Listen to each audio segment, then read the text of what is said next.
السلام عليكم ورحمة الله وبركاته.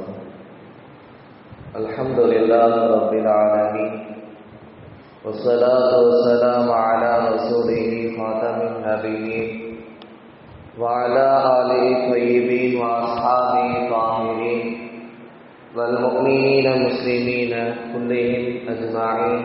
أما بعد، قال الله سبحانه وتعالى في القرآن العظيم والفرقان المجيد بعد أعوذ بالله من الشيطان الرجيم بفضل بسم الله الرحمن الرحيم ومكروا ومكر الله والله خير الماكرين.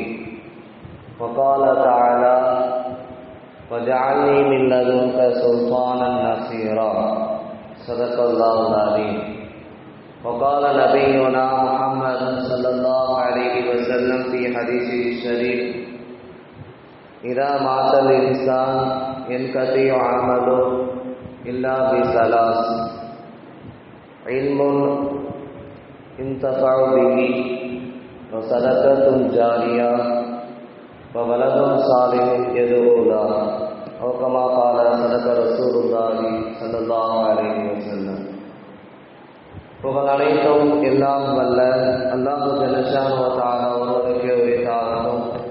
ஸலாத்தும் ஸலாம் நம் உயிரின் மேலான அருமை நாயகம் முஹம்மது ரசூலுல்லாஹ் ஸல்லல்லாஹு அலைஹி வஸல்லம் அவர்கள் மீதும், அவர்கள் பரிசுத்த குடும்பத்தார்கள், உத்தம சத்திய சஹாபாக்கள், தாபிஈன்கள், தபஉ தாபிஈன்கள், வலிமார்கள், சுஹதாக்கள், நாதாக்கள், சாலிஹீன்கள், பெரியோர்கள், நல்லோர்கள், இமாம்கள், இந்த ஜும்மா நன்னாளில் நம் அனைவரின் மீதும் அல்லாஹ்வின் அன்பும் பேரருளும் என்றென்றும் நிறைவாக உண்டாகட்டுமாக.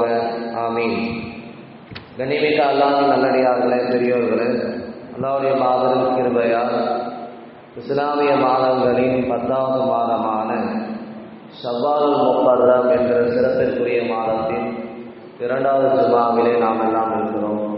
வாழும் காலமெல்லாம் லா இலாஹ இல்லல்லாஹ் முஹம்மதுர் ரசூலுல்லாஹ் என்கிற கலிமாவின் அடிப்படையில் வாழ்ந்து மரணிக்கின்ற பொழுதும் அந்த உன்னத கலிமாக்களை முடிந்தவர்களாகும்.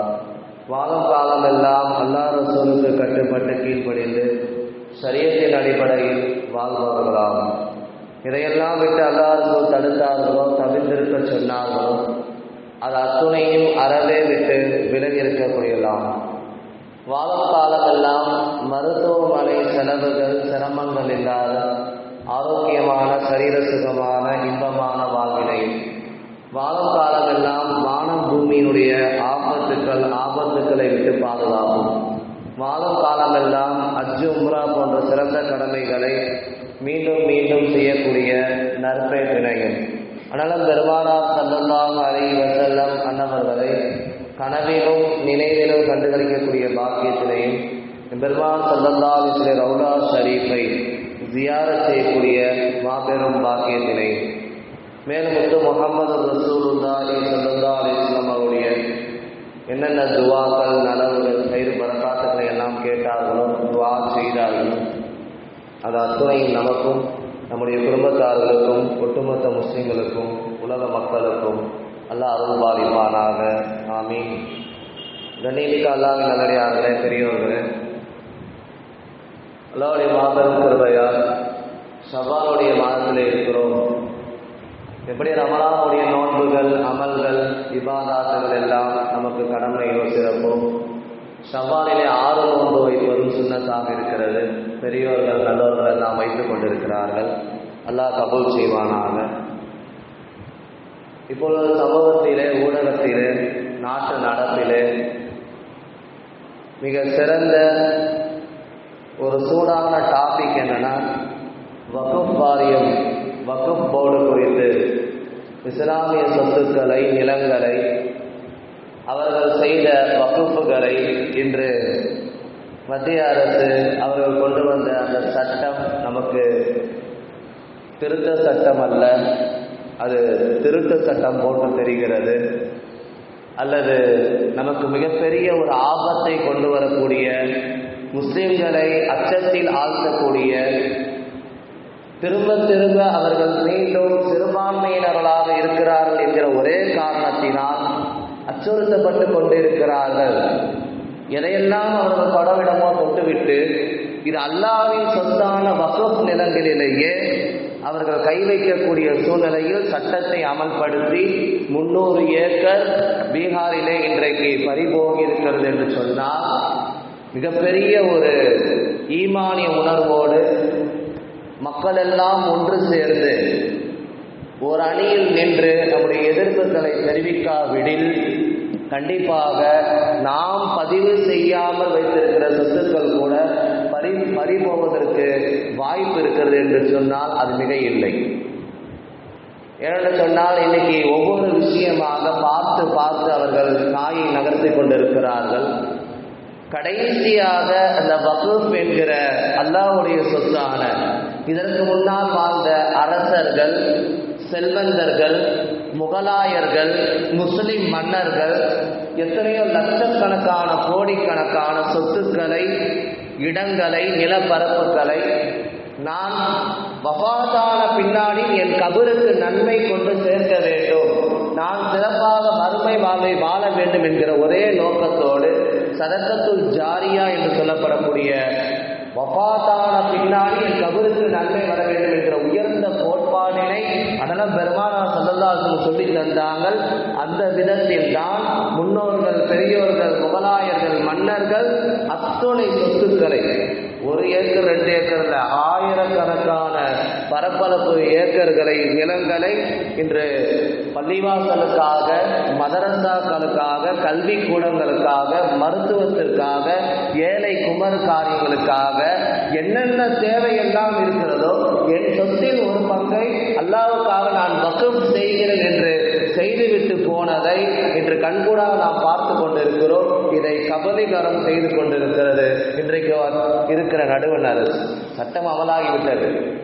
இன்னமும் நம்ம உட்கார்ந்துக்கிட்டு போராட்டம் செய்யவில்லை, பொதுக்கூட்டம் நடத்தவில்லை, ஆர்ப்பாட்டம் செய்யவில்லை என்று சொன்னால், அது சரியான முறையாக பதிவு செய்யப்படவில்லை என்று சொன்னால் அத்துணையும் போய்விடும். அதுதான் உண்மை. அதை தான் அவர்கள் பார்த்து கொண்டிருக்கிறார்கள்.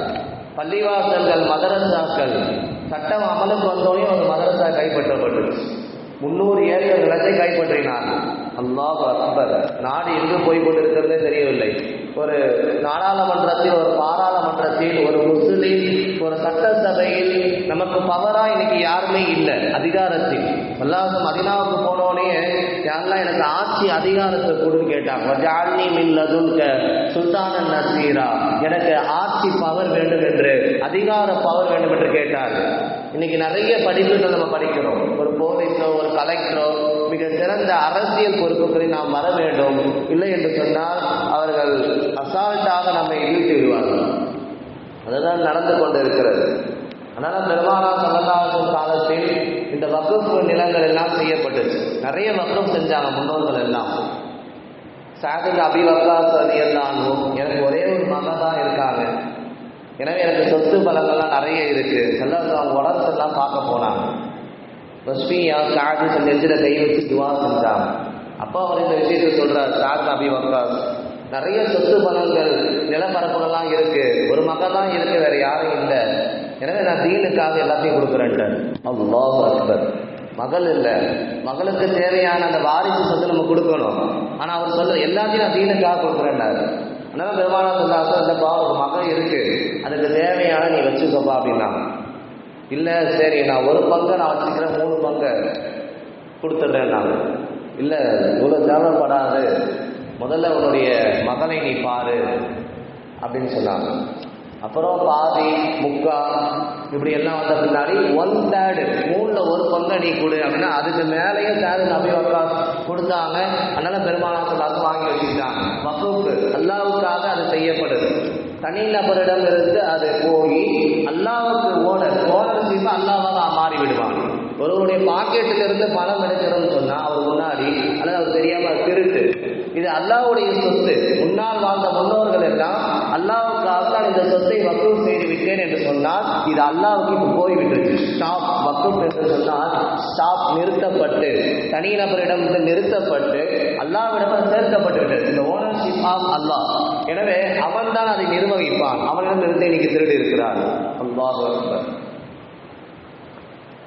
உமரே ஃபாரூக் ரலியல்லாஹு அன்ஹு அவர்கள் செய்தார். முதல்ல வசூல் செஞ்சவங்க அவங்க தான். கைபரில் மிக பெரிய ஒரு இடம் அவங்க நிலப்பரப்பு இருந்துச்சு. ரொம்ப பிடிக்கும் அந்த இடம், அவங்க ரொம்ப சந்தோஷமா அந்த இடத்து மேல மஹப்பத் அன்பு பாசங்களை வைத்திருந்தாங்க. இந்த இடத்தை அல்லாஹ் ரசூலுக்காக நான் வக்ஃப் செய்கிறேன் யார் ரசூல் அல்லா, கமா தாமரூனி யார் ரசூல் அல்லா. இந்த இடம் எனக்கு ரொம்ப பிடிக்கும், என்னுடைய இடம் கைபர் போர்க்களத்து அந்த இடத்துல இருக்கு, என்னுடைய நிலப்பரப்பு, நான் இருந்து கொடுக்குறேன் அப்படின்னாங்க.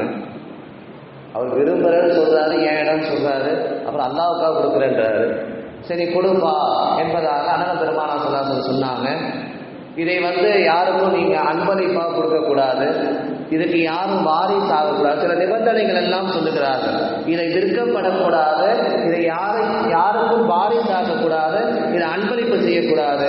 இதை நிபந்தனையா கொண்டு முதல்ல இங்க ஒரு தோட்டத்தரவு போல ஏற்படுத்தி அல்லாஹ்வுக்காக என்னுடைய காய்கனிகளை பல கனிகளை நான் வக்ஃப் செய்கிறேன் மக்களுக்காக அப்படின்னு சொல்லி முதல்ல செய்யுங்கன்னு சொல்லி சில நிபந்தனைகளை வகுத்து கொடுத்தார்கள். அதனால பெருமானா ஸல்லல்லாஹு அலைஹி வஸல்லம் முதல் வக்ஃப் அதுதான்.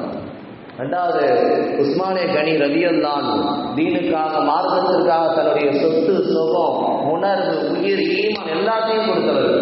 முஸ்லீம்களுக்காக மதீனால ஒரு கிணற்றை வாங்கி கொடுத்தாங்க. இன்னைக்கும் அந்த கிணறு பேரு உஸ்மானுடைய கிணறு. எத்தனையோ ஆட்சிலாம் மாறிடுச்சு.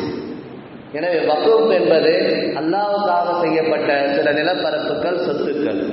இன்னைக்கு நாடற்றவர்களாக சொத்தற்றவர்களாக நம்மை ஆக்க நினைக்கிறார்கள். நம்முடைய நிலப்பரப்புகளையே நம்மிடம் கபலீகரம் செய்ய நினைக்கிறார்கள்.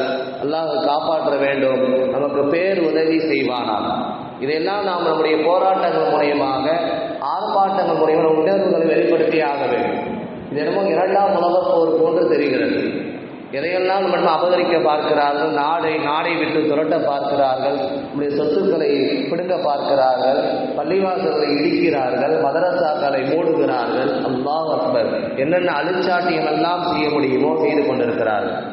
எனவே நாம் எதிர்ப்புகளை போராட்டங்களை ஆர்ப்பாட்டங்களை செய்தால் மட்டும்தான் நாம் இந்த நாட்டிலே சுதந்திரமாக வாழ முடியும் என்பதை, இது இன்னொரு சுதந்திர போராட்டத்திற்கு தயாராகக்கூடிய சூழல் இன்னைக்கு நடந்து கொண்டிருக்கிறது. ஒட்டுமொத்தமாக இந்தியாவில் மட்டும் நான் சொல்லுகிறேன், இந்தியாவில் மட்டும் சுமார் 48 லட்சம் ஆயிரக்கணக்கான சொத்து பரப்புகள் நிலப்பரப்புகள் இன்னைக்கு கெஜெட்ல இருக்கு. சரியா பிளான் போடுறாங்க. அதிலே தமிழகத்தில் மட்டும் 60,000 நிலப்பரப்புகள் இருக்கு பதிவு செய்யப்பட்டது. நிறைய பள்ளிவாசல்கள், மதரசாக்கள், தர்காக்கள், கபர்ஸ்தான்கள் வக்ஃப் போர்ட்ல இருக்கு. எப்ப வேணா தூக்குவான். சரியான அவன் கொடுத்த டாக்குமெண்ட், அவன் கொடுத்த என்ன லிஸ்ட்லாம் கேட்கிறாங்களோ, ஆதாரபூர்வமான என்ன டாக்குமெண்ட் நீங்க வச்சிருக்கீங்க, அவன் கேட்டது இல்லைன்னா அது பறி போவதற்கு நீங்க வாய்ப்பு இருக்கு. எந்த நேரத்தில் நடுத்தருவுக்கு வரதுக்கு வாய்ப்பு இருக்கு.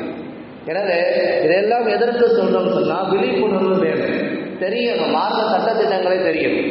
அல்லாஹ் ரசூலுக்காக ஒரு நிலப்பரப்பை மதரசாவுக்காக, கான்காவுக்காக, அல்லது ஒரு நிழற்கொடையாக, ஒரு கிணறாக, ஒரு ஆறாக, இதெல்லாம் முன்னோர்கள் செஞ்சு விட்டு போனாங்க. சென்னையில் இருக்கக்கூடிய ஹஜ் கமிட்டி அது ஒரு வக்ஃப் சொத்து நிலம். சென்னையில் இருக்கக்கூடிய சென்ட்ரலில் இருக்கக்கூடிய மிகப்பெரிய ஒரு நிலப்பரப்பு, தாஜ்மஹால், இப்படி நிறைய சொல்லிக்கொண்டே போகலாம். திருச்சியில் இருக்கக்கூடிய காலேஜுகள், இப்படி நிறைய விஷயங்கள் நம்ம சொல்லிக்கொண்டே போகலாம். எல்லாமே வக்ஃபுடைய நிலப்பரப்புகள். 1 ஏக்கர் 2 ஏக்கர்ல ஆயிரக்கணக்கான பல லட்சம் கோடிக்கு சம்பந்தமான நிலப்பரப்புகள். அல்லாஹ் அக்பர். அதையெல்லாம் நாம் முறையாக இன்று கலெக்டர் ஆபீஸ்ல போய் பதிவு செய்யவில்லை என்று சொன்னால் அது கபலீகரம் தான். அதை அபகரித்துக் கொள்வார்கள். முதல்ல அல்லாஹ் ரசூலுக்காக நம்ம வக்ஃப் செய்யணும். அந்த நன்மை அது கபருக்கு வரும். அவருடைய சொத்துல 3-4 பேர் பங்கு இருந்தால் அது ஏற்றுக்கொள்ளப்படாது. அவர் மட்டுமே வக்ஃபுக்கு உரிமையாளராக இருக்க வேண்டும். ஒரு அறாமான விஷயத்திற்கு அவர் வக்ஃப் செய்யக்கூடாது, செய்தாலும் அது ஏற்றுக்கொள்ளப்படாது. ஒரு பள்ளிவாசலுக்காக, ஒரு கபரிஸ்தானுக்காக, ஒரு மதரசாவுக்காக, ஒரு சமுதாய தேவைக்காக, அல்லது ஏழை எத்தீமான பிள்ளைகளுக்காக, இப்படி நிறைய விஷயங்கள், நிலப்பரப்புகள், மதரசாக்கள், பள்ளிவாசல் நாம் வக்ஃப் செய்யலாம். அவர் வக்ஃப் செய்த பின்னாடி அவரே அவர் உரிமை கொண்டாட முடியாது, அது அல்லாஹ்வுக்கு சொந்தமானதாகிவிட்டது. இப்படி நிறைய சட்டத்திட்டங்களை அவர் வாய்மொழியாக எழுத்துப்பூர்வமாக அவர் எழுதி கொடுக்க வேண்டும். அதற்கு 3-4 பேர் சாட்சிகள் இருக்க வேண்டும் என்பது குறித்து எல்லாம் நம்ம பார்க்கிறோம். இன்னைக்கு இவன் என்ன சட்டம் கொண்டு இருக்கானா, அவன் 5 வருஷம் இஸ்லாமிய முறைப்படி வாங்கணும். எப்படிங்க? முழுக்க முழுக்க இஸ்லாம் முறைப்படி தான் வாழ்ந்துகிட்டு இருக்கோம். தொப்பி அது வந்து தாடியை பற்றி கேட்டாரு. பாராளுமன்ற தாடி வச்சிருக்கோம், என்ன வேறு எப்படி கேட்கறது எனக்கு புரியல அப்படின்னு கேட்டாங்க பாராளுமன்றத்திலேயே. நிறைய விஷயங்களை நம்ம பார்க்கிறோம். அவர்கள் ஏதாவது ஒரு காரணம் காட்டி சும்மா 22 பேருக்கு நியமனம் செய்வார்கள். வக்ஃப் போர்டு கீழே செயல்படக்கூடிய அந்த நிர்வாகத்தில் இருக்கக்கூடிய பொறுப்பாளர்கள் 22 பேர். அதிலே அரசாங்கத்தில் நியமிக்கப்படக்கூடிய மொத்த நபர்கள் 12 பேர். அவங்க ஆளுங்க. நம்ம ஆளுங்க வெறும் 8 பேர். அதில் 2 பெண்கள். பெண்கள் கூட இது எங்களுக்கு சாதகமாக இல்லை அல்லது எங்களுக்கு பயமாக இருக்கான்னு இறங்கிட்டாங்க. 8 பேர் தான் இருக்கும். 8 பேர் மெஜாரிட்டியே இல்லை. அவங்க சொல்கிறது தான் அவன் கேட்பான். அவன் என்ன நினைக்கிறான், ஒருத்தர் இது ஏன் இடம் இல்லை, இது வந்து சந்தேகமாக இருக்கு, யாரும் புகார் கொடுத்துட்டான்னு வச்சுக்கோங்க, கலெக்டர் முடிவு பண்ணணும், மாவட்ட ஆட்சியாளர் முடிவு பண்ணி அவன் நோட்டீஸ் அனுப்புவான். இல்லை அது அவருடைய இடம் தான், இல்லைன்னு சொல்லி கன்ஃபார்ம் ஆச்சுன்னா அந்த சொத்து என்னது நிலப்பரப்பும் அபகரிச்சிருவாங்க. இன்னைக்கு எவ்வளவு சீரியஸான விஷயமாக கருதப்படுது, எவ்வளவு இதனுடைய முன்னேற்பாடுகள். உலகம் முழுக்க தமிழக மாநில ஜமாத் உலமா சபை இதற்கு பொறுப்பேற்று ஒரே நாளிலே ஞாயிற்றுக்கிழமை 13ஆம் தேதி வர ஞாயிற்றுக்கிழமை அசரிலிருந்து இஷா வரைக்கும் ஒவ்வொரு மாவட்டத்தினுடைய எம்பிகள், எம்எல்ஏக்கள், சட்டமன்ற உறுப்பினர்கள் எல்லாம் புது அந்த மாவட்டத்தினுடைய பொறுப்பாளர்கள் எல்லாம் கூட்டு அவங்களாம் இன்னைக்கு நமக்கு சப்போர்ட்டாக நிறைய பேர் வாக்களிக்கல, வேற நிறைய பேர் வெளியே வந்துட்டாங்க, வேற நிறைய பேர் பல காரணங்கள் சொல்லி வாக்களிச்சாங்க, வேற நிறைய எதிர்ப்புகள் இருக்கு, நிறைய ஆதரவுகளும் இருக்கு. எனவே இதனால் இந்த சட்டம் அமலுக்கு வந்து நாம் கண்கூடாக பார்த்தோம். வந்தவுடனே அவர்கள் அமல்களுக்கு இறங்கி விட்டார்கள். நாம் போராட்ட காலத்திலே நிற்க வேண்டும். நம்முடைய அல்லாஹ் சூழ்ச்சி செய்பவர்கள் மிக சிறந்தவர்.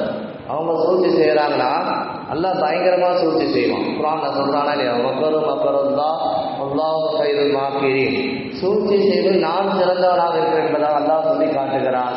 எனவே நம்முடைய முயற்சிகள், நம்முடைய அந்த கோஷங்கள், நம்முடைய ஆர்ப்பாட்டங்கள் எல்லாம் பயங்கரமாக இருந்தால் மட்டும்தான் இது வந்து ஏதோ வக்ஃப் நிலம் அது வந்து சட்டம் இயற்றிருக்கிறது, நமக்கு இதுக்கு சம்மந்தம் இல்லைன்னு சொல்லி ஒதுங்கி போகிற விஷயம் அல்ல.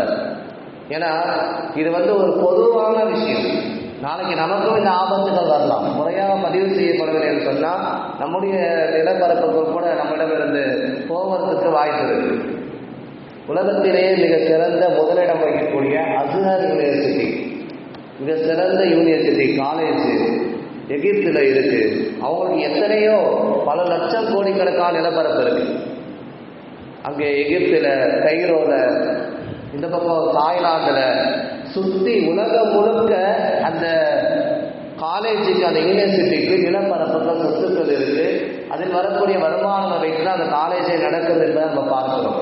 இந்த மாதிரி நிறைய லட்சக்கணக்கான கோடிக்கணக்கான பரப்பளவுகள், நிலப்பரப்புகள், இடங்கள் எல்லாம் இருக்கு.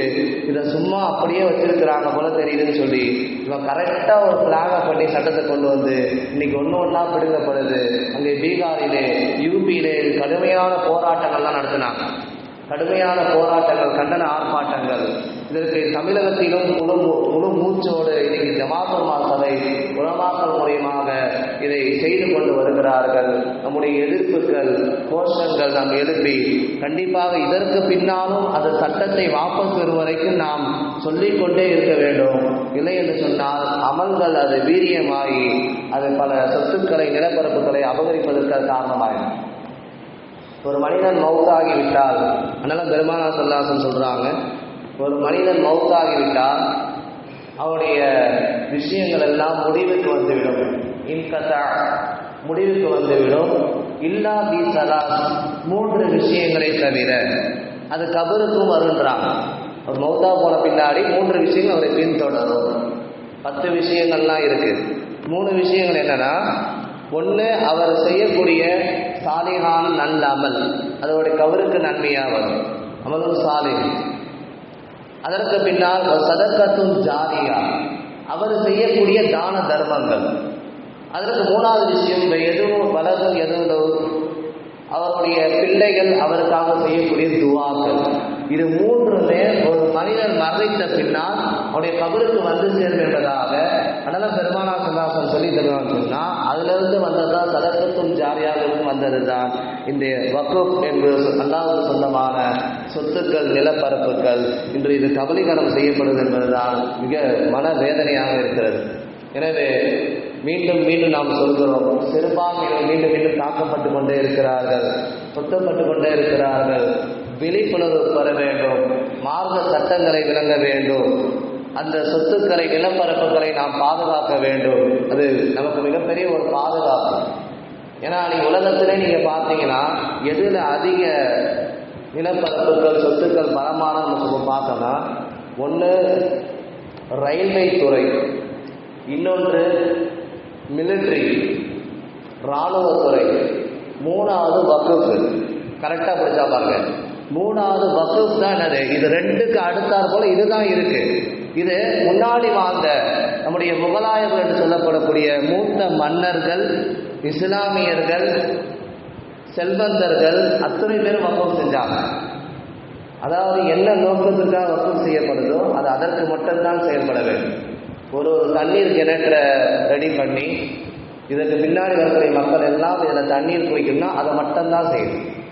ஒருத்தர் ஒரு சத்திரத்தை, ஒரு மண்டபத்தை ரெடி பண்ணி 3 வேளை மண்டபத்தில் அங்கே வைக்கக்கூடிய அந்த ஊர் மக்களுக்கு உணவு போடணும் சொல்லி அவர் சொல்லிட்டு போனார்னா, அதை பதிவு செஞ்சுட்டு போனார்னா அதே போல் அது செயல்பட வேண்டும். இன்னைக்கு இதையெல்லாம் சரியான முறையில் நாம் செய்யாததால், சரியான முறையில் அவர் சட்டத்தை கொண்டு வந்து நிறைய, இதுக்கு முன்னாடி அவங்க சட்டம் பாஸ் பண்ண போதுலாம் 10 விஷயம்தான் கொண்டு வந்தாங்க. 5லிருந்து 10 விஷயம் புதுசாக அமலுக்கு சட்டம் வரும். இங்கே வக்ஃப் போர்டு மட்டும் 40 திருத்த சட்டம். அல்லாஹ் அக்பர். எங்கெல்லாம் அந்த ப்ளஸ் மைனஸ் இருக்குமோ, எங்கெல்லாம் நம்ம கொஞ்சம் லூஸ் விடுவோமோ, கண்டுக்காமல் இப்போ கரெக்டாக அதை பிளான் பண்ணி ஸ்கெட்சு போட்டு இன்னைக்கு என்ன பண்ணாங்க, தெளிவான சட்டத்தை கொண்டு வந்து மீண்டும் நசுக்கப்படுகிறார்கள் இஸ்லாமியர்கள், முஸ்லீம்கள். 40,000 சொத்து தமிழகத்தில் இருக்குன்னா, இந்தியா முழுக்க 60 லட்சம் இருக்குன்னா, அப்போ கரெக்டாக பிளான் போடுவோம். எப்படிலாம் அதை கொடுக்கணுமோ கொடுக்க பார்ப்பாங்க. இதில் மீண்டும் மீண்டும் பாதிக்கப்படுவது பள்ளிவாசல்கள், தர்காக்கள், மதரசாக்கள், கபருஸ்தான்கள். இதெல்லாம் வக்ஃபில் பதிவு செஞ்சுருக்கிறாங்க. அது அவங்க சொன்னபடி டாக்குமெண்ட் சரியாக இல்லைன்னா கண்டிப்பாக அதை அபேஸ் பண்ணி விடுவார்கள். அதை சட்டத்துக்கு கீழே கொண்டு வந்துடுவாங்க. இப்படி சரியான முறையில் நம்ம விளங்கணும். முதல்ல என்ன சொல்றாங்க, வக்ஃப்னா என்ன, அது அல்லாஹ்வுக்கு சொந்தமான சொத்து, அல்லாஹ் ரசூல் என்ன சொல்றாங்க, எப்படி வக்ஃப் செய்ய சொல்றாங்க, இதனால் நமக்கு என்ன பிரயோஜனம், அதை விட்டா என்ன பாதிப்பு, இப்படி நம்ம முதல்ல தெரிஞ்சு வச்சிருந்தோம்னா கண்டிப்பாக இதோடைய போராட்ட, ஆர்ப்பாட்ட, பொதுக்கோட்டு வீரியங்கள் எல்லாம் பலமாக இருக்கும். அதை நாம் ரத்து செய்ய வேண்டும், தள்ளுபடி செய்ய வேண்டும். இல்லை என்று சொன்னால் மீண்டும் மீண்டும் நமக்கு தான் பாதிப்பு. இங்கே உள்ள நிறைய சுற்று வட்டார பள்ளிவாசல்லே வக்ஃப் போர்டு தான் இருக்கு. இங்கே உள்ள சுற்று வட்டார பள்ளிவாசல்லே நிறைய பள்ளிவாசல் வக்ஃப் போர்டு தான் இருக்கு போல தெரியுது. இப்படி ஒவ்வொரு விஷயம் நம்ம ஆராய்ந்து பார்த்தோம்னு சொன்னால், ஏன்னா அவங்களுடைய நிர்வாகம் உள்ள கொண்டு வராங்க. ஒரு காஃபியருடைய அவர் வக்ஃப் செஞ்சு ஏற்றுக்கொள்ள மாட்டாங்க. அவங்க கொண்டு வந்து அதெல்லாம் படித்து பார்த்தீங்கன்னா அவங்களுக்கு தெரியும். அது பிடிஎஃபாக விட்டுருக்குறாங்க. நம்முடைய ஜமாத்துல் சபையே நிறைய இங்கிலீஷில் டைப் பண்ணி நிறைய இங்கிலீஷில் லெட்டர் அமைச்சிருக்கிறாங்க, பிடிஎஃப் அமைச்சிருக்கிறாங்க. மார்க்க சம்பந்தமான ஆயத்துக்கள், ஹதீஸ்கள், விளக்கங்கள் எல்லாம் கொடுத்துருக்குறாங்க. ப்ரெஷ் மீட் வச்சு சில விளக்கங்கள் கொடுத்தாங்க. உலகம் முழுக்க இது மிகப்பெரிய ஒரு விஷயமாக நடந்து கொண்டு இருக்கிறதை நாம் பார்த்து கொண்டிருக்கிறோம்.